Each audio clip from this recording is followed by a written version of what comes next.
첫 번째 이슈는요, 일본 얘기입니다. 그리고 지소미아 얘기입니다. 기사 보겠습니다. 화이트 국가 배제 결정 이제 이틀 남았습니다. 지금 예정대로라면요, 일본이 내달 2일 가기를 열어서 결정하게 됩니다. 뭐 별다른 변수가 없다면 그대로 갈 것 같습니다. 우리를요, 이른바 화이트 국가 리스트에서 빼는 건데, 그렇게 되면 우리는 우방국 대우를 못 받게 되는 겁니다. 일본한테요. 그럼 더 이상 우리가 일본과 우방국이 아닌 게 됩니다. 자, 이 내용 좀 보면요. 한일 외교 최후의 접촉 성사될까? 이렇게 제목이 달려 있습니다. 오늘 아시아 안보 포럼이 개막됩니다. 각국의 안보 외교 담당 장관들이 모이는 자리죠. 그러면 한국과 일본의 외교 장관도 여기서 만날 수 있습니다. 양국 갈등이 기로가 서 있다. 만난다면 하루 전인 1일이 유력하다. 한미일 회담은 1일 또는 2일 중 조율이다. 이렇게 돼 있습니다. 자, 이 뭐 과거 사실인데요. 과연 이 ARF 여기 회의에서 만나기는 할까요? 그리고 만나면 뭔가 실마리가 있을지. 그러나 지금으로서는 불투명하다. 이런 내용입니다. 관련 기사 하나 더 보시죠. 자, 이런 와중에 어제 일본에서 있었던 일입니다. 일본 당국이요, 일본 기자들을 불러서 뭔가를 나눠줍니다. 그 얘기입니다. 마치 첫 공개인 양 1965년 청구권 협정 의사록 꺼내던 일본이다. 어제 일본 기자들 불러서 이 의사록을 나눠줬어요. 보도자료로요. 그런데 이 내용이 일본 설명을 가만히 들어보면 마치 엄청난 기밀 자료를 처음 공개한 듯하게 설명했으나 이미 이건 다 공개된 거거든요. 그리고요, 우리 지난해 있었던 대법원의 강제징용 관련 판결에서도 이런 의사록까지 다 감안한 거거든요. 근데 일본이 이렇게 나와요. 여기 보시죠.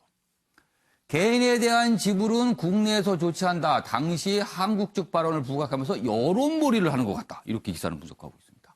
화이트 국가 배제, 이 명분 쌓기 아니냐. 지금 며칠 안 남았는데 이런 걸 공개한 거예요. 그러니까 이게 분명히 의도가 있다. 이미 다 알려진 내용을 굳이 강조하는 이유가 무엇이냐는 거죠.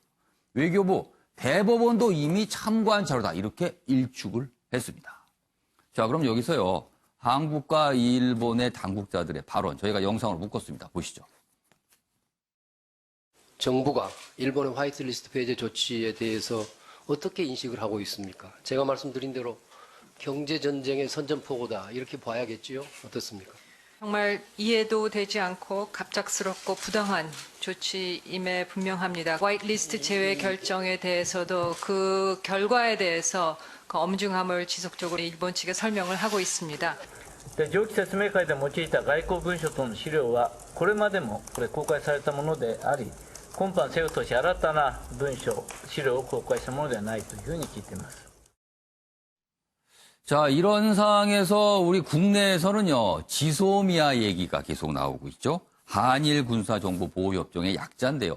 이 지소미아를 파기해야 되냐, 파기해서는 안 되냐, 이겁니다. 내용 보겠습니다. 다음 기사입니다. 한겨레 기사가 큰 제목으로 다루고 있습니다. 지금 여당 내에서요, 더불어민주당 내에서 한일 군사정보보호협정 폐기해야 된다. 지소미아 폐기해야 된다. 이런 주장이 나오고 있습니다. 그리고 강경화 외교장관은 상황에 따라 폐기 검토한다. 가능하다는 입장을 보였어요. 그렇다면 이 상황에 따라 이게 중요한 거거든요. 근데 지금 상황은요, 이른바 화이트리스트 배제, 이게 그 상황 아니냐는 얘기가 나오고 있는 겁니다. 여기 보시면 어제 국회에서 외통위 전체회의가 열려서 강경화 장관 등이 참석해서 여러 가지 얘기가 있었습니다. 강 외교 화이트리스트 관련 질문에 일본, 한국 배제 가능성 상당히 높다. 지금 영상은 방금 보셨어요. 그리고 여러 의원들, 특히 여당 의원들 중심으로요, 지소미아 즉각 파기해야 된다. 이런 주장이 나왔습니다. 그리고 민주당의 일본 대책 특위, 최재성 의원이 위원장을 맡고 있는데요. 연장 어렵다. 이거 파기해야 된다. 이런 쪽으로 지금 무게를 두고 있습니다. 그런데요, 이 상황에서 이해찬 더불어민주당 대표는 다소 좀 결이 다른 입장을 보였어요. 신중해야 된다. 이게 다 효용성이 있는 건데 신중해야 된다. 파기에 대해서. 이렇게 약간 다른 입장을 보였습니다. 관련 기사 하나 더 있습니다. 보시죠. 이해찬, 지소미아 유지. 반면에 여당 특위는 강경한 입장. 그러니까 폐기 쪽에 무게를 두고 있죠. 그러니까 한국, 일본은 의도된 엇박자인가. 그러니까 의견이 다르다는 거죠. 이거를 의도된 엇박자다. 이렇게 분석을 하고 있습니다. 여기 보시면 내용이 자세히 소개되어 있어요. 이해찬 대표와 특위위원장인 최재성 의원은 30일 오전 국회에서 각각 기자들을 만나서 지소미아에 대해서 서로 다른 입장을 밝혔습니다. 먼저 이해찬 대표의 입장입니다. 지소미아는 한일 상호 간 동북아 지역에서 군사정보 교류를 하는 기구로 작동해 왔다. 동북아 평화를 위해서 필요한 것이다. 이렇게 전제를 하고요. 종합적으로 고려해서 신중하게 판단해야 된다. 신중하다라는 거는 폐기를 그렇게 쉽게 해서는 안 된다. 그냥 지금으로서 반대한다는 입장으로 들립니다. 반면에 최재성 의원은 이런 입장을 밝혔어요. 아베 신조 정부의 비상식적인 태도로 이 문제를 외교적으로 풀 수 있다는 가능성이 안 보인다. ARF에서 만나봐야 해결 안 된다. 뭐 이런 전망이에요. 그러는 만큼 연장 여부를 다시 고려해야 된다. 그러니까 폐기 쪽에 무게를 두고 있는 겁니다. 의견이 좀 갈리고 있죠. 자, 그럼 여기서요. 관련 영상 보고 이어가겠습니다. 한일 군사 정보 보호 협정을 이번에 기간 만료가 되는데 우리 정부 입장은 뭡니까? 정부는 지금 여러 가지 지금 그 상황에 대해서 지금 지켜보고 있는 상황입니다. 지금으로서는 유지를 하고 있는 입장입니다만 앞으로 상황 전개에 따라서는 검토를 할 수도 있겠습니다.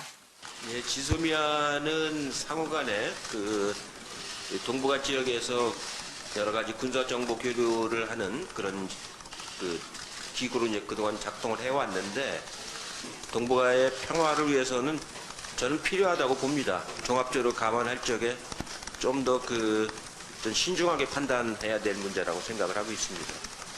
화이트 국가에서 배제하면 지소미아 문제는 연장에 동의할 수 없음을 분명히 해야 된다고 봅니다. 자, 우리의 화이트 국가, 일본의 화이트 국가 배제가 사실상 기정사실화 됐습니다. 이런 상황에서 지소미아, 우리가 맞대응 조치 중에 하나로 폐기를 해야 되느냐, 아니면 해서는 안 되느냐, 이 문제거든요. 정우관 위원님, 폐기를 지금 상황에서 해야 될까요? 아니면 이걸 해서는 안 될까요? 어떻게 보십니까? 저는 여러 가능성은 다 열려 있다고 봅니다. 예. 지금 화이트리스트 제외라는 일본이 어떻게 보면 극단적인 그 선택의 길로 가고 있지 않습니까? 그러니까 우리 정부로서도 그냥 마냥 기다릴 수만은 없고 여러 예. 가지 가능한 카드들을 좀 점검하고 있다고 봅니다. 그러니까 그러나 지금 당장 군사정보보호협정에 폐기에 방점을 둔다기보다는 예. 화이트리스트 제외라는 일본의 어떤 그런 예. 불편부당한 것이 해서는 안 된다는데 방점이 있는 것이죠. 예. 그러니까 지금 외교부 장관들도 만나고 여러 가지 과정 절차가 있습니다만 예. 현재까지 나온 것으로 보면 모레죠. 2일 일본 정부에서 가게에서 통과될 가능성이 지금 상당히 높지 않습니까? 예. 화이트리스트 제외를 한다면 이른바 이제 우방국이 아니라는 그렇죠. 역설적으로 그런 의미가 담겨 더 있을 이상 수 있기 우방국이 아닌 때문에 걸로 해석이 되는 겁니다. 그렇다면 군사정보 보호협정이라는 게 왜 필요하냐라는 논리도 있을 수 있는 예. 것이죠. 그런데 결국 이제 경제 안보 문제가 사실은 어떻게 보면 같을 예. 수 있지만 상당히 다른 측면이 있을 수 있거든요. 예. 안보라는 것은 뭐 한미일의 어떤 전략적인 미국과의 또 동북아의 질서 여러 가지 예. 변수가 있기 때문에 지금 그 여권 일각에서 제기되는 것은 예. 화이트리스트 제외라는 것 해서는 안 된다. 그리고 미국이라든가 여러 주변국에서도 이거 좀 관심 있게 보라라는 예. 그런 상당히 촉구의 의미가 있고 어. 다행히 그 이해찬 대표는 예. 한일 관계에 대해서 어제 또 그런 얘기를 했습니다. 그러니까 우리 뗄래야 뗄 수 없는 예. 이웃이다, 우방이다. 예. 그렇기 때문에 감정을 좀 잘 사겨서 우리가 그 관계를 예. 이어가야 된다라는 그런 또 메시지를 줬습니다. 그러니까 예. 이해찬 대표는 과거에 그 외통이 되었고 상당히 그 노련한 정치인이지 않습니까? 그러니까 예. 이일 일본에 가기를 앞두고 상당히 또 메시지를 관리하고 있다. 저는 그런 측면으로도 이해가 됩니다. 그러니까 앞서 한국일보의 투트랙 전략이냐 예. 그런 측면이 분명히 있다고 봅니다. 예. 그러나 정부로서는 일본은 뭐 브레이크 없는 기차가 달리듯이 마구 달리고 있는 상황에서 예. 우리가 이것저것 상황을 감안할 것이 아니라 예. 강원 전략 속에서 여러 가지 대안 또 우리가 할 수 있는 예. 수단들을 테이블 위에 올려놓는 어. 그런 건 역시도 지금에서는 상당히 필요하지 않나 그런 생각을 해봅니다. 그러니까 지금 여당 내에서 약간 결이 다른 목소리가 여러 가지 카드에 대해서 보여주는 효과가 있다라는 말씀이신 것 같으네요. 자, 변홍병 변호사. 사실상 화이트리스트 배제, 사실상 결정이 됐다고 봐야 될 것 같아요. 지금 분위기로는요. 일본 입장 바꿀 것 같지 않습니다. 그렇다면 이 지소미아 어떻게 해야 됩니까? 박근혜 정부 당시에 이제 군사정보보호협정 예. 지소미아가 체결됐을 때 그 당시 이제 문재인 현재 대통령을 비롯해서 여당 의원들은 강력히 반발했었습니다. 제2의 을사조약인 것처럼 우리나라의 군사 고급 정보들을 일본에게 그냥 제공하는 것이 아니냐 상당히 그 반발했었죠. 당시에 꽤 논란이 있었습니다. 그리고 이제 문재인 대통령 취임 후 이제 지소미아 연장 협정 시간이 다 왔을 때 문재인 예. 정부에서는 아무런 설명 없이 그대로 연장을 했었습니다. 필요하다고 바뀌었었기 때문이죠. 예. 그 지소미아를 통해서 서로 주고받는 정보를 보게 되면 일본 같은 경우에는 정보 수집 위성이 5개가 있고 예. 그다음에 조기 경보기 17대, 해상 초계기 77대가 있습니다. 아. 우리보다 고급 정보 자산이 상당히 많이 있습니다. 예. 일주일 전에 이제 북한에서 미사일을 발사했을 때 예. 우리나라 합참은 430여 킬로미터 정도 날아간 것 같다고 얘기를 했었다가 예. 두 차례 걸쳐 수정하고 최종적으로 690킬로 정도 날아갔다고 수정을 했었죠. 예. 이게 왜냐하면 지구가 공면이기 때문에 예. 발사 위치는 우리나라가 찾긴 했었지만 낙하 지점 우리나라가 발견을 못했습니다. 아. 일본 지소미아를 통해서 일본에서 정보를 받아서 북한에 쏜 미사일이 690킬로 나갔다고 최종적으로 수정을 하게 된 것이거든요. 그러니까 지소미아를 통해서 받은 정보의 효용성이 있었던 거군요. 그렇죠. 만약 일본과 군사정보협정을 폐기한다고 한다면 일본 입장에서는 몇 킬로 나갔는지 우리는 가르쳐주지 않겠다. 그냥 그럼 우리나라 입장에서는 400킬로 날아갔는지 600킬로 날아갔는지 모를 수밖에 없는 상황이 되는 것이죠. 일본 정보자를 통해 얻은 정보를 가지고 올 수가 없게 되는 상황이 될 것이고 또한 한국과 일본이 그렇게 군사 안보적인 관계가 틀어진다고 한다면 한미일 안보 동맹에 있어서 미국 입장에서 상당히 난처한 입장에 처해지게 될 것이고 예. 동북아 군사라 안보라든가 여러 가지 점에 있어서 상당히 예. 골치 아픈 상황이 벌어지겠죠. 일본과 경제 문제에서 한국도 일본에 대해서 너희들은 우리 우방이 아니니까 군사 정보를 제공할 수 없다. 예. 타국으로 가자라는 것은 그냥 한미일 안보 지형까지 흐트러버리고 동북아 아시아에 있어서 여러 가지 안보 군사 동맹에 있어서도 그냥 극단히 파국을 가는 것이죠. 그러니까 이해찬 대표는 그나마 이제 당 대표로서 어떤 상황인지 염두에 두시기 때문에 말씀을 하시는 것이고 민주당 같은 경우에서는 이제 당부시 이제 반일 의견으로 말씀을 하시는 것 같기는 한데 과연 이것이 국에 도움이 되는지 좀 냉철히 봐야 되지 않을까 싶습니다. 알겠습니다. 지금 이 내용, 지소미아 관련해서 여당 내 여러 가지 목소리가 나온다는 내용, 아까 말씀드린 이거를 과연 우리가 지금 폐기해야 되는가 말하는가도 볼 수 있지만 여당 내에서 결이 다르다. 이 점에서도 좀 뭐 주목해서 볼 수 있을 것 같거든요. 자, 최영학 교수님. 네. 이해찬 대표와 최재성 의원은 그동안 사실 이 한일 갈등 문제도 굉장히 강한 목소리를 냈거든요. 이해찬 대표도 약간 강한 목소리를 내다가 최근 들어서 약간 신중한 모드로 뭐가 바뀐 것 같아요. 그렇다면 이해찬 대표, 이른바 향후에 벌어질 수 있는 어떤 뒷감당 이런 걸 좀 고려했을까요? 어떻게 보세요? 이게요, 이 지소미아 얘기가 예. 사실 처음에 경제 보복이 있을 때 일본이 쓰는 카드라고 다들 이 생각을 했어요. 지소미아 폐기 카드 일본이 쓸 수가 있다. 일본이 쓴다 그랬어요. 왜냐하면 그때 얘기가 한국의 안보가 불안하고 예. 안보적으로 믿을 수가 없기 때문에 전력 물자 통제도 안 되기 때문에 지소미아는 일본이 쓸 카드라고 했는데 예. 이게 한 이틀 만에 싹 들어가더라고요. 그러더니만 이 지소미아가 이제 우리 쪽으로 넘어왔는데 예. 자, 우리 쪽에서 지금 지소미아의 기대는 이 기대치는 뭐냐면 예. 지소미아를 건들면 예. 미국이 어떤 식으로든지 중재가 들어올 것이라는 기대가 기저에 깔려 있습니다. 그러니까 미국이 개입할 수 있다. 이 얘기를 예. 할 때는. 지금은 누구의 도움이라도 받아야 되는 부분이기 때문에 하는데 이렇게 이제 투트랙으로 우리가 나가고 예. 여러 다양한 의견을 내는 것은 예. 굉장히 필요한 전략이라고 생각을 하고요. 어쨌든 간에 지금 이제 지소미아를 둘러싼 예. 이 여러 가지 해법은 굉장히 공이 저쪽 코트 갔다 우리 코트 갔다 예. 갔다 갔다 하는 부분인데 이 부분에 대해서 우리가 전략적으로 쓸 수 있는 많은 정보들이 더 필요한 것 같고요. 예. 실질적으로 일본이 주는 정보 굉장히 좋은 정보도 많습니다만 예. 미국 위성이 주는 정보도 예. 굉장히 많기 때문에 그렇겠죠. 이 유용성에 대한 문제점 제기부터 해서 과연 안보의 신뢰성까지도 다양하게 해야 되고요. 지소미아의 일본이 지소미아를 건드리지 않은 것은 예. 국내의 여론이 분열되기를 기다리는 그쪽의 전략도 있다는 것을 우리 우리가 여론이 분열될 기다.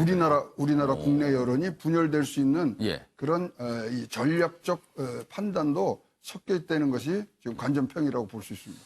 자, 화이트리스트나 지소미아 모두 우방국이다. 이런 전제가 지금 깔려 있는 거거든요. 그런데 그중에 한 축인 화이트리스트에서 우리를 빼려고 하고 있거든요. 그러면 나머지 한 축, 이걸 어떻게 될 것이냐. 이렇게 고민이 되는 거거든요. 정택 변호사, 민주당에 몸담고 계신데 지금 민주당 분위기 좀 정확히 좀 전해주시죠. 어떤 분위기입니까, 민주당은? 이 지소미아를 바라보는. 대부분의 의원님들은 지금 뭐 나오듯이 예. 대부분 이게 만약에 화이트리스트에서 배제돼야 된다면 예. 연장하면 안 된다는 의견이 더 많은 것 같습니다. 근데 이제 전제가 기본적으로 예. 저는 아마 이해찬 대표의 발언도 아까 지금 해설위원님 말씀처럼 어느 정도 협상이 여지가 있다고 봅니다. 왜냐하면 지금 2일 가기가 예정돼 있지만 그게 확실하게 그날 가기 할 거냐. 물론 지금 여론은 다 그렇게 가고 있지만 예. 지금 보면은 오늘 내일 이제 우리 국회 방일단이 가게 돼 있습니다. 예. 서청원 의원 단장으로 해서. 예.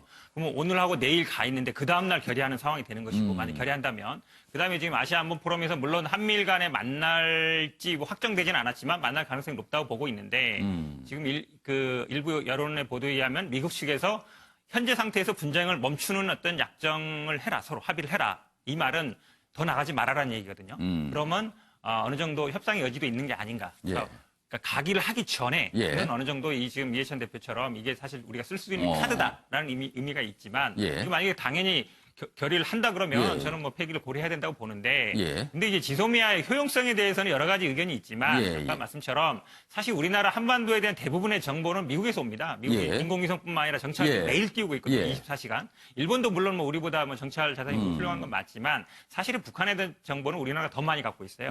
사실은 이 경제 보복에 이루어지는 원리는 우리가 일본한테 의존하고 있다는 것인데 지소미아는 사실은 북한에 대한 정보가 일본이 우리한테 더 필요한 겁니다. 그러니까 소위 말해서 우리가 파악하고 있는 정보가 일본 입장에 더 쏠쏠하다는 거죠. 그렇죠. 한마디로. 왜냐하면 기본적으로 납치라든지 아니면 납치 문제가 아니라 이제 간첩이라든지 아니면 실제로 탈북자라든지 이런 걸 통해서 사람을 통해서 만나는 정보도 확실하거든요. 국정원이 그동안 50년 동안 쌓아온 정보가 있기 때문에 그런 면에서 본다 그러면 단순히 뭐 위성 한두 개라든지 아니면 뭐 이지스 이런 거 가지고 판단할 문제는 아니다. 충분히 효용성 있는 카드이기 때문에 화이트리스트 배제한다면 당연히 이제 폐기 순으로 가는 거지만 현재 상태에서는 어쨌든 가기에서 결의한 게 아니기 때문에 협상의 여지는 남아있는 상태다라고. 그러면 형대 변호사 말씀을 들어보니까 가기에서 결정이 되면 지소미아 폐기를 해야 되는 것 같다. 이런 쪽에 약간 무게를 두시는 것 같으네요. 말씀하신 거 보니까요. 아무튼 이 문제, 아무튼 이 일 뭐 현실화되면 다시 한번 또 논의가 될 것 같습니다. 자, 이런 상황에서 지금 국내에서 일본 제품에 대한 불매운동 꽤 확산되고 있습니다. 이에 대해서 일본도 예의주시하고 있다는 기사가 있네요. 여기 보겠습니다. 다음 기사 보여주시죠. 불매운동 기사 좀 보여주세요. 세계일보입니다. 한국 불매운동 이례적으로 장기화하고 있다. 꽤 확산되고 오래가고 있다는 거예요. 이게 촉각 곤두세운 일본 언론의 시각입니다. 그러니까 일본 언론이 처음에 왔을 때 뭐 한국에서 불매운동 하는데 이거 얼마 못 간다. 뭐 한국 사람도 원래 그렇지 않아. 이렇게 판단했다는 거예요. 그런데 그게 아니라는 겁니다. 지금요. 여기 보시면 연일 기사 쏟아내며 한국 민심에 우려 표명하고 있다. 자, 아사히 신문 관광객 급감 경제에 영향 주고 있다. 일본 경제에 영향을 주고 있다는 거예요. 그리고 부산 등 교류사업 중단도 전했다. 요미우리 신문 불매 참가 의사 63%나 달한다. 이렇게 전하고 있다. 그런데 또 일부 신문은요. 이런 불매운동이 한국 청년들의 취업난 때문이다. 뭐 이렇게 폄훼하는 불매운동을 취업난하고 연결을 시키는 또 이런 황당한 해석이 나왔다 그래요. 여기 보시면 취업난에 시달리는 한국 청년층이 반도체 산업의 고용 감소를 두려워해 불매운동에 참여한다. 뭡니까? 취업난은 맞아요. 그런데 그 취업난의 청년들이 반도체 산업 뭐 고용 감소 이런 것까지 생각해서 불매운동을 한다? 뭐 대단한 상상력일 수 있을 것 같습니다. 최영학 교수님 어떻게 보세요 이거? 우리나라 반도체 산업의 고용 개수가요 제일로 적은 산업입니다. 다 자동화돼 있고요. 뭐 우리 반도체만 아니하지만 고용 유발 개수는 굉장히 작은데 지금 저렇게 이 인력난을 얘기하는 것은 자기네들이 아픈 점이 인력난에서 나온다고 봐지는데요. 뭐냐면요.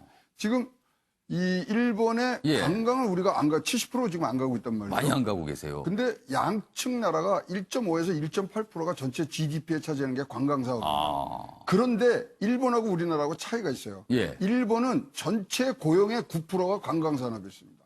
비중이 크네요. 크죠. 우리나라는 2% 미만인데요. 자, 저러니까 지금 벌써 지방에 있는 도시들에서는 벌써 막 소리가 파열음이 나기 시작하는 겁니다. 한국 분들 안 오신다 이러는 거잖아요, 그렇죠. 지금. 여기 일본이 3천만 정도가 한 해에 찾는데 우리나라가 751만을 내년도에는 4천만, 뭐 올림픽 하면 4천만을 얘기하는데 그러면 우리 쪽에서 안 가기 시작하면 자기네 목표 안 되거든요. 저렇게 뭐 고용 뭐 얘기하고 할 때는 자기네가 아픈 겁니다. 그 자기네 할 소리를 우리한테 한 거네요, 지금. 그렇습니다. 그러니까 저것이 계속 이제 우리가 오고 이제 불매 운동이 이렇게 장기화될 줄은 자기네들도 몰랐죠. 과거 4차례 있을 때 보면 뭐 한 달 만에 끝나고 그랬는데. 알겠습니다. 하여튼 뭐 우리가 계속적으로 압박 차원으로는 쓸 수 있는 카드라고 봅니다. 특히 우리 한국 분들이 일본 여행 안 가는 게 일본에서는 굉장히 아픈가 봅니다. 뭔가 좀 움직임을 만들어낼 수 있지 않을까 하는 생각도 듭니다. 알겠습니다. 자, 이번에는요, 어떻게 생각하십니까? 순서를 진행해 보겠습니다. 패널 분들의 한 방이 있는 분석 들어보는 순서인데요. 주제 보겠습니다.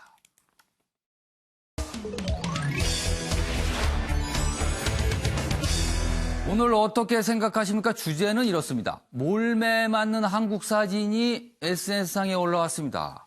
그 이후에 논란이 좀 불거지고 있어요. 이 사진을 올리신 분에 관한 얘기입니다.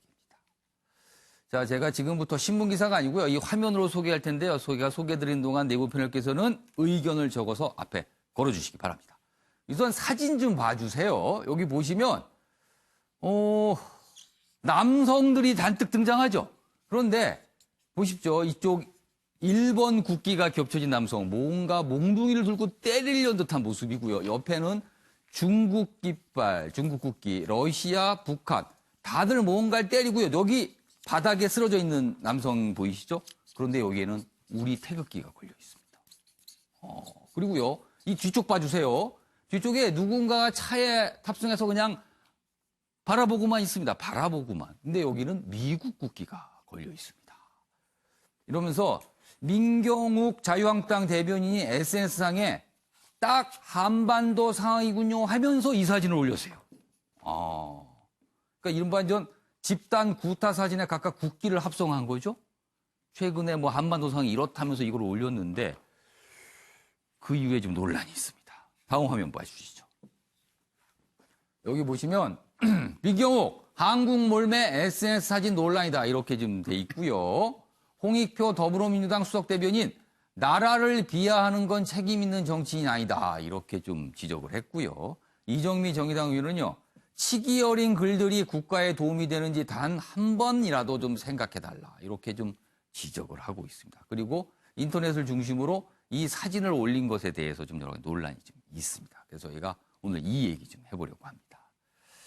자, 제가 사진 한번 다시 한번 좀 보여주실까요? 여기 보시면 이렇습니다. 첫 번째 사진 다시 한번 봐주세요.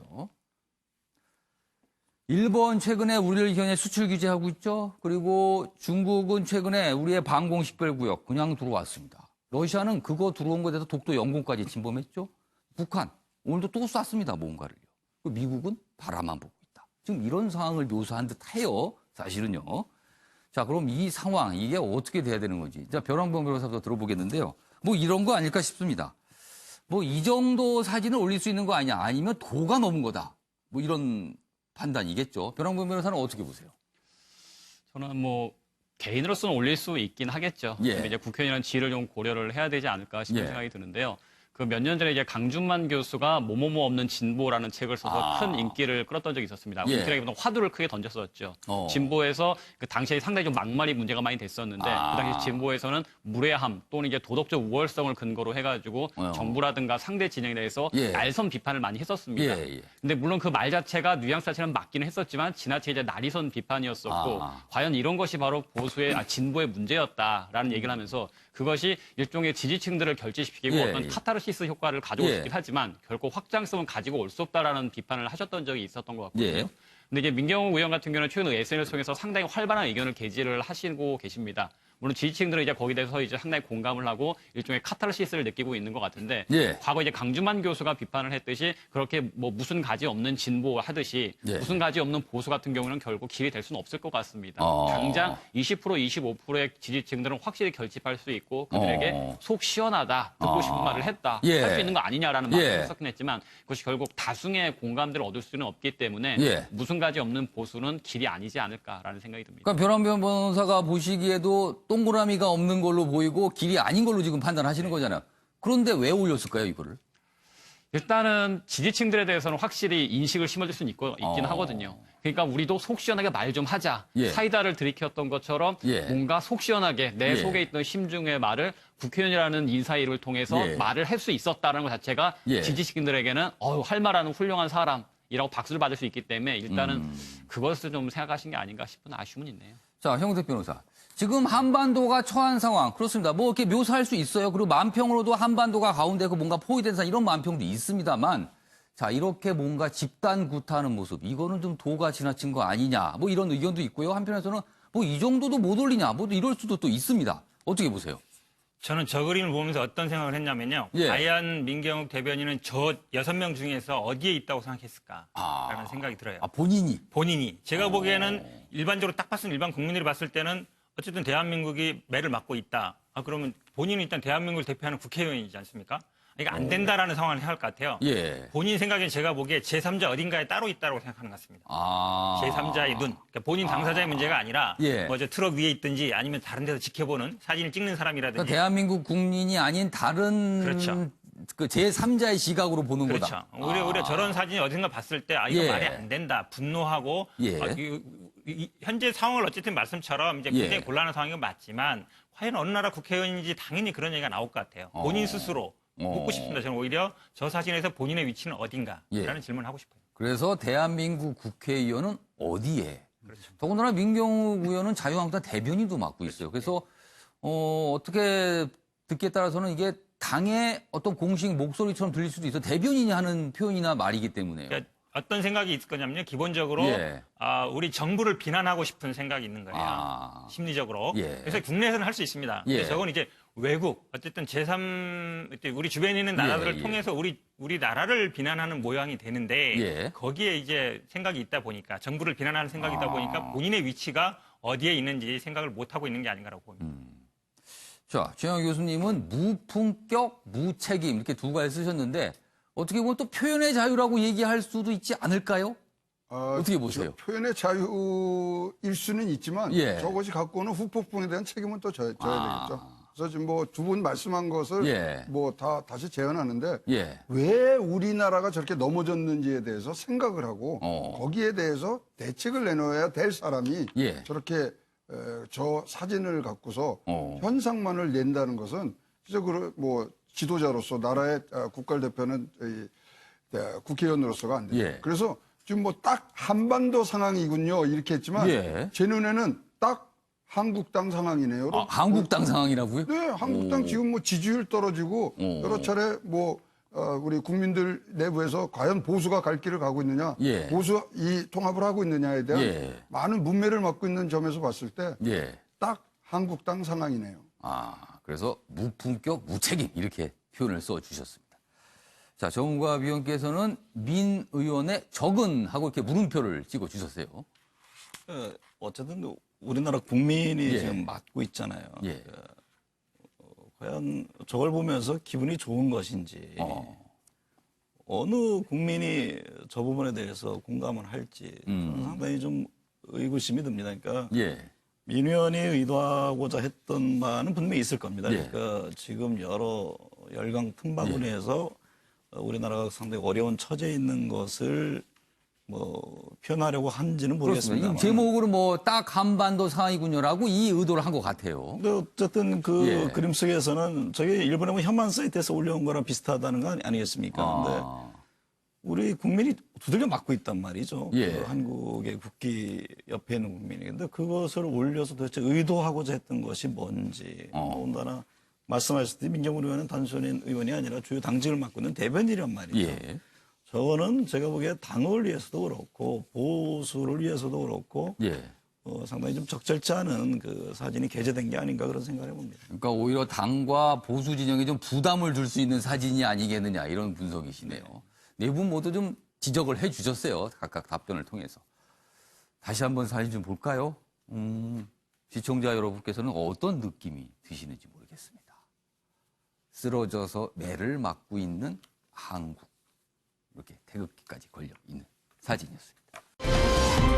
이번에는요, 사회 분야 기사로 좀 넘어가 보겠습니다. 두 가지 기사 연속해서 좀 전해드리죠. 먼저 서울신문입니다. 새우깡 얘기가 최근 며칠 동안 꽤 회자가 됐는데요. 뭔가 좀 매듭이 지어졌습니다. 그래서 오늘 기사로 좀 꽤 다뤄지고 있어요. 서울신문입니다. 다시 새우깡으로 한시름 던 군산 꽃새우. 이게 제목만 봐서 이게 무슨 소리가? 다시 새우깡? 군산 꽃새우. 이게 됩니다. 새우깡에는요, 새우깡이니까 새우가 들어갑니다. 그리고 새우를 꽤 많이 사용합니다. 자, 거기서부터 얘기가 돼요. 보시면 농심, 새우깡을 만드는 농심, 어민께 송구하다. 미국산 대체를 백지화했다. 전북도 그리고 시는 품질 보증 약속의 재수매를 결정했다. 이렇게 되어 있습니다. 자, 요거 제목만 봐서는 이 내용을 처음 보시는 시청자 여러분께서 이해가 안 되실 수도 있어요. 그래서 제가 이 기사 내용 좀 더 소개해 드리겠습니다. 농심은 서해에서 잡힌 꽃새우로 30여 년 동안 새우깡을 생산하다가 3년 전부터는 국내산 50% 그리고 미국산 50%씩 사용해왔다. 그러나 올해는 국내산의 품질 문제를 제기하며 군산 꽃새우를 납품받지 않았다. 그 바람에 군산의 꽃새우 잡았는데 이게 팔 때가 막막해진 거예요. 가격이 폭락하고 어민들이 힘들어졌죠. 그래서 이거는 좀 어떻게 해야 되는 거 아니야. 그런 얘기가 좀 있었습니다.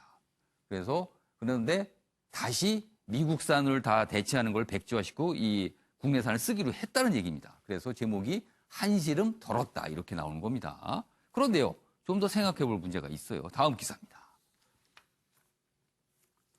군산 꽃새우에 항복한 새우깡. 아까 서울신문 기사는 한시름을 덜었다 그러는데요. 여기는요, 새우깡이 항복했다고 표현을 했어요.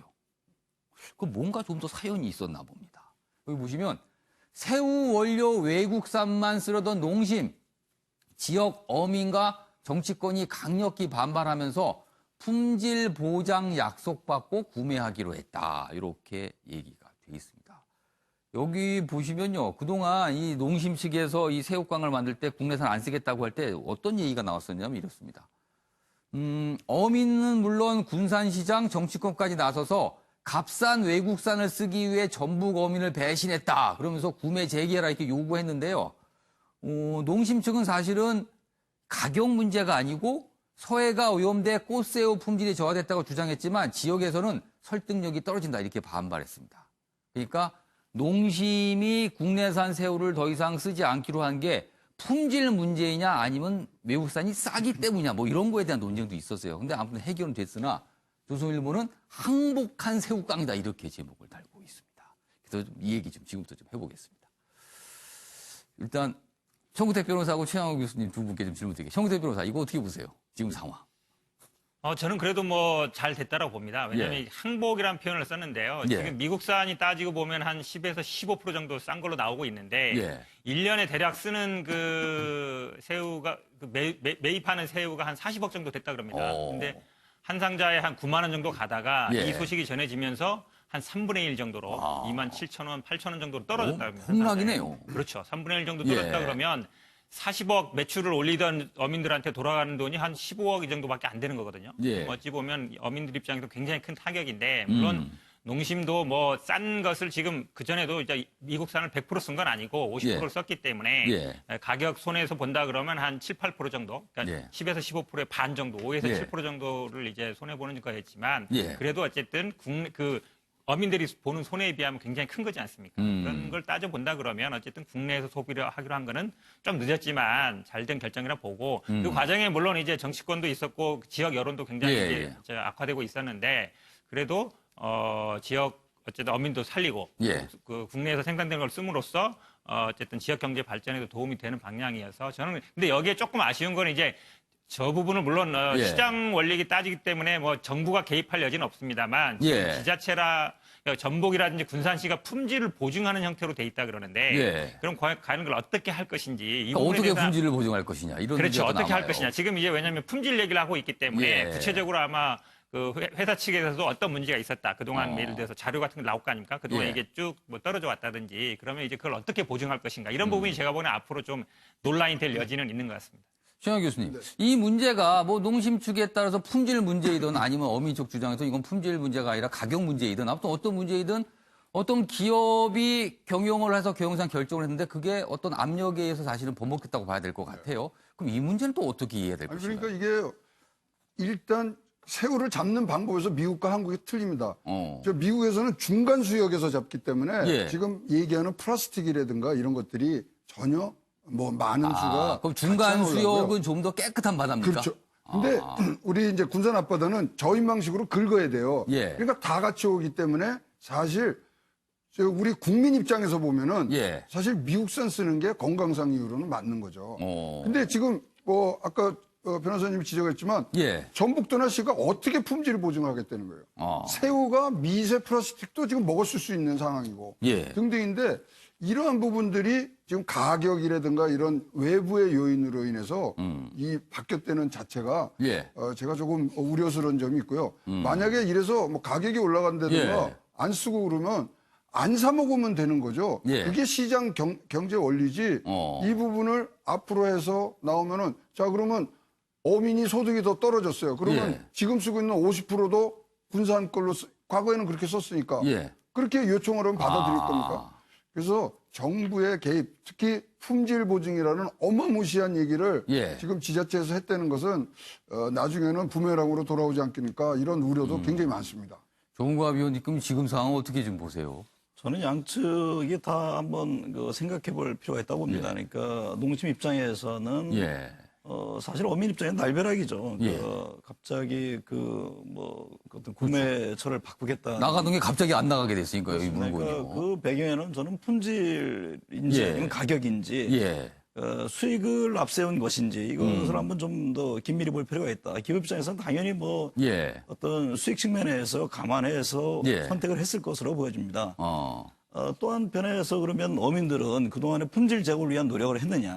그냥 무작정 생산해서 예. 예를 들면 잡아서 납품하면 다 받아주는 그런 형태에 예. 너무 치우쳤던 건 아닌가. 그러니까 그 같은 점들에 대해서는 끊임없이 계속 어떤 품질 제고를 위한 노력들, 예를 들면 예. 가격 경쟁력을 갖추기 위한 노력들을 했어야 예. 되는데 그것이 과연 제대로 됐는가라는 측면에서 양쪽을 한번 좀 보면서 예. 시장이 합리적인 어떤 선택을 하도록 해야지 이게 예를 들면 정치권이나 주변에서 압박을 해서 한다고 해서 이게 시장에서 오랫동안 유지가 되겠습니까? 저는 그것은 어렵다고 봅니다. 그러니까 이번 기회에 다시 한번 예. 농심 측 그다음에 어민 예. 측에서 한번 재고를 해서 서로 윈윈할 수 있는 상생할 수 있는 방안이 뭔지를 한번 깊이 새겨볼 필요가 있어 보입니다. 조은과 위원님께서 양쪽 입장을 다 설명해 주셨거든요. 그래서 지금 신문 2개 소개해 드렸는데 각각 방점이 틀려요. 다시 한번 보시면 서울신문은 한시름 덜었다라고 상황을 설명한 반면에 조선일보는 항복을 했다. 새우깡이 항복한 거다. 이렇게 관점을 다르게 볼 수가 있거든요. 자, 변호사. 그런데 이 사안이 전례가 돼서 이런 비슷한 상황에 또 다른 곳에서도 이런 유사한 상황이 벌일 수도 있을 것 같거든요. 그렇다면요. 그럼 기업 경영과 여론 또는 지자체의 어떤 생각 이렇게 뭐가 충돌하는 게 되는 거거든요. 그럼요. 우리나라는 시장 경제이기 때문에 결국 시장에서 결정을 하게 될 것 같습니다. 예. 저는 그 꽃새우 꽃새우 사건을 보면서 생각했던 게 우리 밀이 한번 떠오르더라고요. 이제 우리 밀 같은 우리나라에서 밀 수급량 자체가 작았는데 예. 사실 이제 우리나라 지역적 특성 때문에 수입산 밀보다 끈기가 좀 떨어지고 좀 뚝뚝 끊어지는 면은 있다. 찰기가 떨어진다. 그래서 이제 식당들에서 주로 이제 수입산 밀을 사용한다. 하지만 우리 밀 업도 자금률 좀 올려야 되고 또 우리 신토불이다. 우리 몸엔 우리 농산물이 좋은 것이다 해가지고 예. 정책적으로 많이 홍보를 했던 시절이 있었습니다. 예. 그래서 이제 통계를 지금 확인해 보니까 한동안 밀 수입량이 확 늘었다가 수급량이 늘었다가 이제 홍보가 사라지고 나니까 또 원래대로 돌아가더라고요. 결국 우리 밀이 비싸고 여러 가지 또 효능 때문에 우리 건강을 생각하시는 분은 여전히 찾기는 하지만 예. 결국 시장에서는 또 관심이 소홀해질 수밖에 없게 되거든요. 만약 새우깡 입장에서는 이제 군산에서 꽃새우를 받아들이게 한다면 여러 가지 품질 관리라든가 또 원가 문제에 있어서 또 고민을 할 수밖에 없을 겁니다. 그럼 결국에는 새우깡에 있어서 50원, 100원이든 일부 인상을 고려할 수밖에 없게 될 것이고 예. 새우깡 가격이 올랐다고 해서 국가에서 전 가정들한테 군산시에서 1인당 한 가정당 매달 새우깡 한 봉씩 쓰세요. 할 수 없는 거거든요. 결국은 시장에서 결정할 수밖에 없게 예. 됩니다. 그러니까 지나치게 이렇게 지방자치단체나 정치권이 관여를 하기보다는 예. 철저히 시장의 문제에서 풀어야 될 사안인데 이것을 또 여론이라든가 감정적인 측면에서 접근하게 될 경우에는 결국 기업에 있어서 크나큰 부담이 될 수밖에 없겠죠. 예. 새우깡은 워낙 오랜 기간 동안 거의 모든 국민들이 맛을 보셨고 사랑받은 과자라서 저희가 좀 이렇게 길게 소개해 봤는데요. 단순히 먹는 그 새우깡 안에는 농심의 그러니까 기업 측의 고민과 어민 측의 고민이 다 녹아 있다라는 거. 오늘 혹시 새우깡 드시면요. 한번 곰곰이 생각을 해보셔도 좋을 것 같습니다. 자, 이번에도 사회기사 이어가겠는데요. 다음 기사 준비되어 있습니다. 보시죠. 안타까운 얘기입니다. 그리고 우리가 생각해 볼 지점도 녹아 있습니다. 20년 안에 병간호에 지쳐서 79 남편이 아내를 살해한 혐의로 체포가 됐습니다. 20년을 넘게 병간호를 했다고 합니다. 아내의 심장 판막 수술 뒤에 합병증까지 생겼다. 그러니까 돌보시는 분 입장에서는 굉장히 힘들었던 거죠. 그리고 1, 2년이 아니고요. 무려 20년입니다. 지난 4월엔 담도암 말기 판정을 받았다. 그래서 이런 얘기가 여기 이 79세 남편이라고 소개된 분의 말이 있네요. 20년 동안 병간호에 지쳤다. 너희들, 그러니까 자식들 볼 면목도 없다. 미안하다. 이러면서 극단적인 이런 행동을 했습니다. 비극이죠. 생각해 볼 지점이 꽤 많은 것 같아요. 저희가 먼저 관련 영상 보고 이어가겠습니다. 바닥에 누워 계신 상태였습니다. 호흡하고 맥박은 없고. 저 노안으로만 사망한 것 같아. 끈에 의한 졸림 현상이 있었죠. 사이가 좋으신 노부부 할아버지하고 같이 병원에 다니신 걸로. 병 간호하는 것도 힘들고 본인도 통증 때문에 많이 힘들어하고 또 간호하는 사람도 힘들고 또 자식들이 찾아와서 그대로 오는 거 이런 것도 너무 부담스럽고. 자, 지금 보시면요. 지금 우리의 수명이 늘어나면서 이렇게 질병에 시달리면서 그리고 아픈 분을 간호하는 분. 그러니까 대개 이제 부부 경우가 많잖아요. 그 사이에서 이런 뭔가 극단적인 상황이 벌어진 거예요. 변환범 변호사, 이거 어떻게 해야 될까요? 근데 이제 단순히 사실- 개인의 문제라고 보기에는 그걸 좀 넘어가는 것 같아요, 지금요. 그렇죠. 근데 이 상황에서 지금 더 조금 예. 좀 안타까운 상황이 예. 이 A 씨 같은 경우에는 자가소의 자택도 있었고 연금도 예. 있었고 경제적으로 부족함이 없었다고 합니다. 예. 그러니까 보통 이런 극단적인 사건을 접했을 때 생활고라든가 뭐 도저히 부양할 능력이 안 돼서 이런 일을 범했다라고 하면 일반 입장에서도 더 안타까울 텐데 오히려 이제 이런 문제 자체가 어떤 뭐 하층 계급의 문제가 아니라 일반인들 누구나 겪을 수 있는 문제가 돼버렸던 거거든요. 20년, 10년 그렇게 병간을 하다 보면은 도저히 혼자 감당할 수 없는 상황이 오게 되고 그것 때문에 가정이 해체되는 또 다른 결과를 봐야 되고 예. 자식들 관계도 문제가 되고 그러다 예. 보니까 정말 남부럽지 않게 아주 지극히 평범한 중산층조차도 겪을 수 있다라는 문제가 좀 봉착이 된 것 같습니다. 그러니까 이제 단순히 출산율 저하에 대한 고민도 이제 뭐 필요하긴 하지만 예. 고령화 사회에 있어서 우리 사회가 사회적으로 어떻게 이분들을 대처를 해야 될 것이고 어떻게 돌봐야 될 것이냐라는 문제가 이제 좀 시작이 되는 지점인 것 같거든요. 예. 그러니까 단순하게 뭐 이제 뭐 존엄사 안락사 그런 문제로 가기보다는 제 생각에는 예. 이제 사회에서 이 고령자들이라든가 이 간병 문제에 있어서 어떻게 신경을 써야 될 것인가. 이것은 이제 하층 계급의 복지 문제가 아니라 예. 중산층조차도 고민할 수밖에 없는 문제가 됐다라는 생각을 해야 될 사항이 아닌가 싶습니다. 자, 형태 변호사, 이게 품위 있는 노년의 삶, 이거에 대한 고민이에요, 지금요. 이렇게. 네네. 어떻게 보세요? 사실은 지금 말씀처럼요, 이 대부분의 뭐 주변에도 많이 겪습니다만 이런 만약에 말기암 환자가 되면 대학병원에서 일단은 치료가 끝났으니까 나가라고 합니다. 그럼 대부분이 선택하는 게 집으로 갈 것인지 아니면 어디 산이라든지 요양시설에 갈 것인지 고민하는데 현재는 이제 요양병원에 많이 가지만 요양병원은 그 환자들이 보기에 약간 수용돼 있다는 느낌이 많이 강해요. 그러니까 가기 싫어하는 분들이 많거든요. 그러면 집에 있든가 아니면 개인 뭐 산에 어디 뭐 시설을 얻어서 병원에 있는데 결국은 개인의 영역으로 맡겨지게 되거든요. 그러면 결국은 부부라든지 자식이라든지 아니면 누가 뭐 인력을 이렇게 뭐 돌보시는 분을 이렇게 고용해서 하게 되는데 이 마지막 순간에 어찌 보면 개인 책임으로 넘어오는 거기서 어찌 보면 이분도 20년 동안 했다 그러면 그동안 뭐 정년퇴직 이후에 모든 삶을 이제 그렇습니다. 병간호에 바쳤을 텐데 지금 올해 79이니까 20년을 하셨으면요. 그렇죠. 정년퇴직하고 20년 젊은 동안 나이 병간- 때부터 간호를 하신 거예요, 그러면요. 그렇죠. 그렇다 보면 이걸 어떻게 과연 국가와 사회가 책임을 질 것인가. 그러니까 공적인 영역으로 지금 육아 문제도 보면은 대부분 개인적인 영역에서 어떻게든 사회가 좀 책임져야 된다는 영역으로 가고 있듯이 마지막 이런 어쨌든 마지막의 순간에도 국가 사회가 어떻게 책임져야 될지 고민할 때가 됐다라고 봅니다. 예, 정구합 위원님 어떻게 보셨습니까? 아니 뭐 국가 사회적인 복지 차원의 문제가 있을 수 있고요. 그러니까 저는 여기서 하나 더 지적하고 싶은 것은 그 어떤 육체적인 물질적인 어려움에 한 가지 더 제가 보기에 그 남편이 저런 선택을 했을 때는 어떤 정신적인 우울증 같은 것이 저는 있었을 것이라고 봅니다. 그러니까 남편분도 굉장히 뭔가의 어려움이 있었을 것이다. 당연하죠. 그러니까 어떤 그런 육체적 힘든 것보다는 대부분 저런 상황에 빠지면 정신적으로 굉장히 고통스럽거든요. 더군다나 20여 년간의 숱한 그 어떤 과정이 있었을 텐데. 그러니까 우리 사회가 상당히 관거하는 것이 예. 최근에 뭐 여러 가지 이제 사회 문제들, 극단적인 선택 내지는 뭐 예기치 못했던 여러 사고들이 나옵니다. 그러니까 예. 끔찍한 범행도 나오고 그런 예. 것들이 대부분 정신질환 이것에서 비롯되는 경우가 많거든요. 예. 그러니까 어떤 그런 측면에서의 어떤 접근, 국가나 사회에서 어떤 신경적인, 정신적인 안정 이런 것들도 같이 병행해서 볼 필요가 있다. 저는 그런 생각을 합니다. 아무튼 이 사안, 글쎄요. 이런 상황이 벌어지게 되면은 오롯이 그냥 개인의 책임으로 가는 지금 현실이거든요. 이렇게 벌어지잖아요, 일이.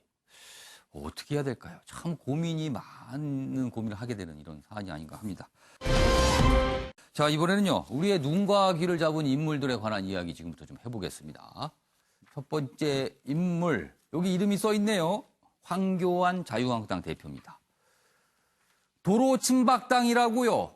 침박에 빚진 것 없습니다. 어제 이렇게 기자들에게 얘기를 합니다. 원래는요, 이번 주 휴가입니다. 휴가인데, 월요일 하루 정도만 휴가를 하고, 어제는요, 기자들한테 급하게 연락을 해서 이른바 번개를 칩니다. 번개 오찬 간담회가 열렸어요. 갑자기 기자들한테 얘기 좀 하자는 거죠. 그러니까 기자들은 빨리 불러달라고 한 거예요. 그래서 만나서 여러 가지 얘기를 했는데 질문이 많이 나오는데 그 중에 한 대목이 친박 얘기였습니다. 보수 통합해 내년 총선 치를 것이다. 이런 얘기도 했다 그러네요. 여기 좀 더 상황에 대한 설명이 돼 있습니다.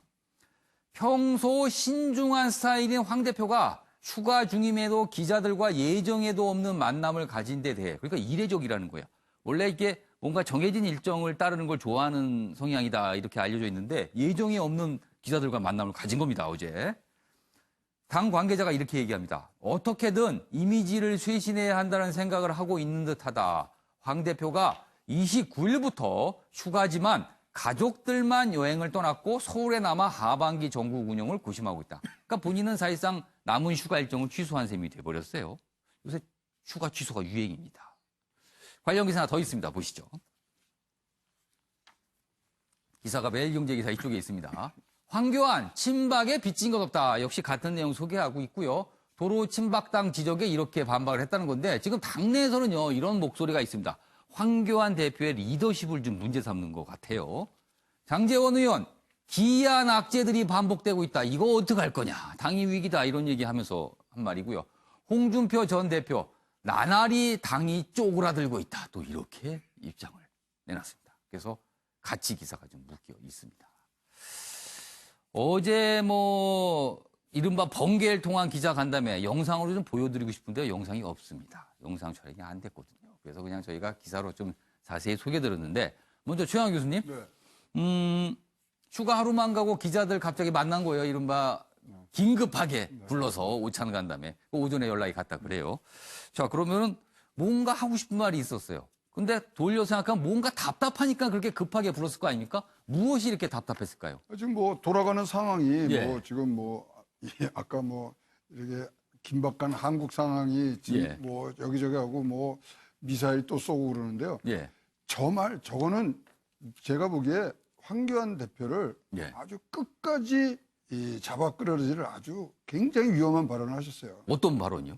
친박에 빚진 것 없다. 빚진 거 없다. 자, 친박에 빚진 것 없다. 예. 무슨 얘기냐면 친박을 인정을 하신 거거든요. 친박의 존재에 대해서 지금 친박, 비박 이런 걸 다 없애갖고 보수 통합을 해야 되는 그런 절대절명의 지금 이 사명을 띠고서 지금 당대표를 하셔야 되는데 친박을 인정한 자체부터가 저 말은 100% 저건 부메랑으로 황 대표한테 거꾸로 돌아갑니다. 예. 친박은 없다 이렇게 말씀을 하시고 시작을 했어야 되는데 그러면서 보수 연합이라든가 이런 말씀을 하시는데 다 무슨 개파들은 다 인정을 하시면서 한 부분 정말 굉장히 치명적이라고 저는 생각을 그럼 어제 답변에서 도로 침박당하냐 이런 질문 나왔을 때 무슨 소리 친박이 어디 있어 이랬어야 된다는 거네요. 그러니까 기분에 지금 황교안 대표의 잠재의식 속에 있는 것들을 다 말씀하신 거예요. 친박, 비박 이런 것들을 다 모아서 어떻게 해보겠다는 얘기지 결국 새롭게 타안하는 보수의 새로운 실체는 아직까지 그림을 못 그리신 것 같습니다. 최영호 교수님의 분석을 들어보니까 그러네요. 친박에 빚진 것 없다. 이게 좀 굉장히 의미심장하게 들리는데 자, 변호경 변호사, 한국당에 몸담고 계신 변호경 변호사, 황교안 대표 위기입니까 아닙니까? 어떻게 진단하세요 지금? 위기라고 보는 게 맞을 것 같고요. 위기다. 근데 그럼 왜 위기입니까?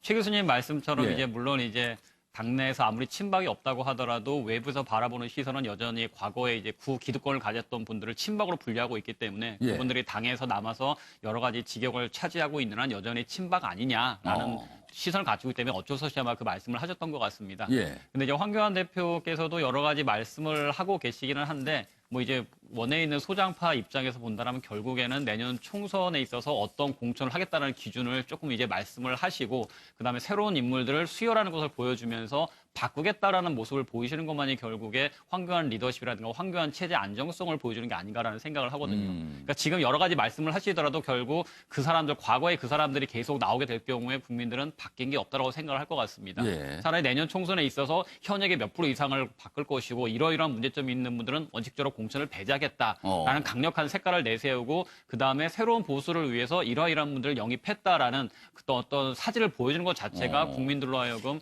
한국당이 변하고 있고 황교안 체제가 안정을 잡아가고 있다라는 사인을 줄 수 있을 것 같고 예. 뭔가 이미지 쇄신이라든가 아니면 여러 가지 말씀만으로는 이 당이 바뀌고 있다라는 걸 국민들은 못 느낄 것 같습니다. 어제 간담회에서 이제 뭐 친박당 아니냐, 다 도로 친박당이고 이런 질문 나왔을 때 황교안 대표가 밝힌 입장 중에 하나가 이게 있습니다. 도로 친박당이라는 지적은 언론에서 만들어낸 말이다. 이런 또 반응을 보였어요. 형우대 변호사, 어떻게 생각하십니까? 제가 보기에도 아마 급하니까 기자들을 불렀을 것 같습니다. 현재 상황이 위기라고 보는 것 같고요. 예. 근데 아까 말씀하신 것처럼 기본적으로 이 프레임이라는 게요. 예. 단어에 있습니다. 단어에. 왜냐하면 지금 황교안 대표는 계속 보수 우파를 통합하겠다 그러는데 예. 보수 우파라는 단어는 약간 친박이나 그 가까운 사람들이 쓰는 거예요. 내가 보수 정당을 혁신하겠다, 예. 개혁하겠다. 아니면 우리 자유한국당을 다시 세우겠다든지 예. 이렇게 표현이 가면 어찌 보면 예. 중도라든지 이쪽의 용어를 쓰는 건데 예. 지금 친박이라는 용어, 우파라는 용어를 쓰면서 사실은 스스로 그 단어에 얽매이고 있다라는 생각이 들거든요. 그러면 어쨌든 연대 연합을 생각한다 그러면 예. 바른미래당 쪽과 우리 공화당을 생각할 수 있는데 예. 두 개를 다 취할 수는 없거든요. 예. 그러면 지금 쓰는 용어라든지 생각은 기본적으로 우리 공화당 쪽에 좀 더 가까이 가 있는 게 아닌가. 그거를 사실은 언론이든 국민들이 그렇게 받아들이고 있어서 예. 과연 이게 지금 보수의 확장이라든지 예. 아니면 자유한국당을 혁신해서 다시 새로운 정당이 될 것인가. 지금 변한봉 변호사 계십니다만 예. 수도권에 계신 이제 원외위원장이나 의원들은 굉장히 위기감이 많습니다. 사실 보면. 그래서 수도권에 있는 분들은 이대로 안 된다라는 걱정들을 되게 많이 하세요. 그런 좀 목소리를 들어야 될 것 같습니다. 네, 조은과 위원님. 지금 뭐 당내에 나오는 여기 비판 중에 하나가 나날이 당이 쪼그라들고 있다. 이렇게 또 진단도 있어요. 이건 좀 어떻게 보세요? 홍준표 전 대표가 상당히 아픈 지적을 했죠. 예. 그러니까 왜 자꾸만 그것만 바라보고 가느냐. 당이 계속 쪼그라들고 있는 것 아니냐. 예. 그러니까 저는 황 대표 입장에서는 지금 리더십의 위기고 예. 정치력의 시험대에 올랐었다고 봅니다. 그러니까 그동안에 여러 차례 그 실기를 했죠. 그러니까 전략의 부재, 그다음에 메시지 관리 실패. 그러니까 당에 복귀하는 시점, 또 지난번에 청와대 예. 회동 이후에 예를 들면 추경 처리에 대한 어떤 전향적인 입장, 이런 타이밍들을 다 놓치고 있거든요. 예. 그런 와중에 내부에서는 계속 또 지금 리더십에 대해서 문제 제기를 하고 있는 상황에서 그렇다면 지금 새로운 인물 영입 등을 위해서 뭔가 황교안 체제의 어떤 새로운 비전, 외연 확장에 대한 의지 이걸 보여줘야 될 텐데 그걸 좀 예. 못하고 있단 말이죠. 그러다 보니까 계속 내부에서 문제 제기 공격을 하고 있는데 예. 과연 이제 공천이라든가 총선이 다가오면 올수록 이게 예. 훨씬 더 심해질 텐데 그걸 어떻게 극복할 수 있을 것인지. 예. 그러니까 말로는 보수 대연합입니다만 예. 과연 그 추진할 수 있는 힘은 있는 것이 이 부분에 대해서 고개를 갸웃하는 사람들이 늘고 있거든요. 그래서 황 대표가 지금 이 여름 전국을 어떻게 돌파해 나갈 것인지는 굉장히 중요한 시험대에 있다. 저는 그렇게 보여집니다. 네 분 말씀의 공통점은 뭔가 지금 위기가 분명하다. 그리고 뭔가 시험대에 있다. 뭔가 지금 잘 선택하지 않으면 굉장히 어려울 수 있다. 이런 분석들 좀 해주셨어요. 알겠습니다. 또 다른 인물은 미국에 있습니다. 트럼프 대통령입니다. 여기 보여주시죠. 다음 기사입니다. 성 그리고 인종차별. 그러니까 성차별, 인종차별. 뭔가 차별을 한다. 굉장히 극단적인 주장을 한다는 거예요. 욕할 테면 해봐라. 트럼프 대통령의 입장이 최근 이렇습니다. 최근 흑인 비하 이런 논란 엄청나죠. 미국 내에서는 시끌시끌합니다. 그런데 트럼프 PC와의 전쟁을 확전하고 있다. PC 무슨 컴퓨터 얘기가 아니고요. 영어 약자인데요. 정치적 올바름이란 뜻의 영어 약자입니다. 그러니까 소수자를 폄하하거나 무시하면 안 되고 올바른 말을 해야 된다. 그리고 올바른 행동을 해야 된다. 이런 게 정치적 올바름이라고 표현이 되거든요. 약자로 PC입니다. 트럼프 대통령이 이 PC와의 전쟁, 그러니까 깨버리겠다 이렇게 나선다는 거예요. 지금요. 보시면 트럼프 표현의 자유라고 강변하면서 인종차별 발언, 성차별 발언을 그냥 막 하고 있습니다, 지금요. 그런데 이유가 있을 겁니다, 분명히. 저학력 백인 박탈감을 파고들고 있다. 여기는 먹힌다는 겁니다, 이런 얘기를 하게 되면요. 그리고 재선 지지층 규합 도구로 삼는 것 아니냐. 그래서 언론에서는요, 미국이 지금 문화 내전 양상을 보이고 있다, 이렇게 하고 있습니다. 최영하 교수님. 네. 트럼프 대통령 진짜 저학력 백인 박탈감 파고들어서 표를 모으라고 하는 건가? 왜 이런다고 지난번에 그래요? 저걸로 재미 봤죠. 저걸로 당선된 겁니다. 그럼 증오가 발생하잖아요. 증오가 아니라 저거 PC에 대한 피로감이 미국 국민들에는 너무나 높았거든요. 그것을 시원하게 깨준다는 그러니까 이거 하면 안 되고 이미지로 이런 말 하면 안 되고 이런 게 너무 많았다는 그러니까 거죠. 그러니까 키 작다도 숏이 아니라 버티칼리 챌린지드. 버티칼리 뭐라고요? 챌린지드. 그러니까 수직적으로 제한을 당하는. 이게 말이 됩니까? 작다는 표현을 그렇게 해야 된다는 거예요? 그렇게 해야 되고 그런 말을 안 쓰면은 고소당하고. 그러니까 숏이 차별적 의미가 있다는 거죠. 그렇죠. 그래서 이것에 대한 굉장한 반발심을 활용을 적극적으로 해서 대선에서 승리한 거거든요. 자, 대선 캠페인으로 보시면 가장 이해가 쉬우실 것 같습니다. 그러니까 미국민들 사이에 이런 PC, 정치적 올바름에 대한 이거 하지 마라 저거 하지 마라 는 피로감이 있는데 그걸 파고들고서 표를 모으고 있다. 이런 말씀이네요, 지금. 그렇습니다. 그러나 국민들은 또 분열하는 거 아닙니까? 이렇게 되면요. 그래서 문화 내전 양상이다. 지금 언론은 또 분석을 하고 있다고 합니다. 마지막 기사가 될 것 같은데요. 인구 얘기가 또 나왔습니다. 인구가 이러다가 큰일 나겠습니다. 정말. 보시죠. 백약이 무효다. 5월 출생아가 25,300명인데 역대 최저랍니다. 월 출생아 최저랍니다. 월별 출생아 38개월째 최저 경신을 하고 있고요. 혼인 건수도 38년 만에 가장 적어. 결혼도 안 하고요. 아기도 안 갖는 겁니다. 그런데 사망자는 늘고 있어서 자연 증가가 600명. 그러니까 월별 사망자 대 월별 출생자 숫자를 빼면은 자연 증가가 지금 5월달 600명인데요. 이러고 가다가는요. 자연 감소 현상이 발생할 수도 있습니다. 자연 감소. 다음 기사입니다. 자, 재작년에 1.05, 작년에는 0.98, 올해 추정입니다. 0.89, 0.9가 안 되는군요. 출산율 자유낙하다. 자유낙하. 자유낙하는요, 못 막습니다. 그냥 떨어지는 겁니다. 5월까지 태어난 아기 7.6% 줄었다. 올해 12조를 퍼붓는데도 막을 수가 없습니다. 이 출산율. 정구합 위원님, 어떻게 될까요? 단기간에 저 문제가 해결될 것 같지는 않습니다. 그러니까 오랫동안 고민을 해왔습니다만은 현실적으로는 출산, 결혼, 여러 취업 문제 중첩돼서 그런 현상이 가중되는 측면이 있습니다만 전반적으로 출산율 감소 추세를 과연 극복할 수 있겠느냐. 저는 차제에 이민 정책 같은 어떤 보다 근본적인 획기적인 정책에 대한 접근이 필요하다고 봅니다. 그러니까 최근에 어떤 분을 만났더니 일본의 그 정치 지도자 3세들도 굉장히 일본이 폐쇄적인 나라 아닙니까? 그러니까 거기도 인구가 계속 감소하다 보니까 그 어떤 이민 정책에 대한 개방성 이 부분을 염두에 두고 있다고 합니다. 그러니까 우리도 그 같은 점을 좀 전향적으로 볼 필요가 있다고 봅니다. 알겠습니다. 돈을 써도 안 되니까요. 뭔가 다른 걸 찾아야 될 때가 아닌가 이렇게 제 생각도 드네요. 자, 이번엔 사진 속에 담긴 사연을 들어보는 순서입니다. 김유진 아나운서의 이슈컷 보시죠. 이슈들을 사진으로 살펴보는 시간 이슈컷입니다. 첫 번째 이슈 태그는 도전입니다.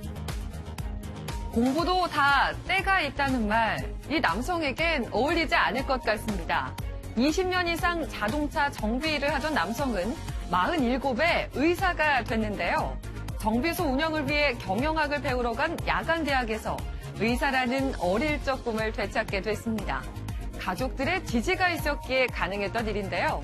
혹시 여러분의 마음에도 이런 꿈이 있다면 아직 늦지 않았습니다. 두 번째 이슈 태그는 관저 입주입니다.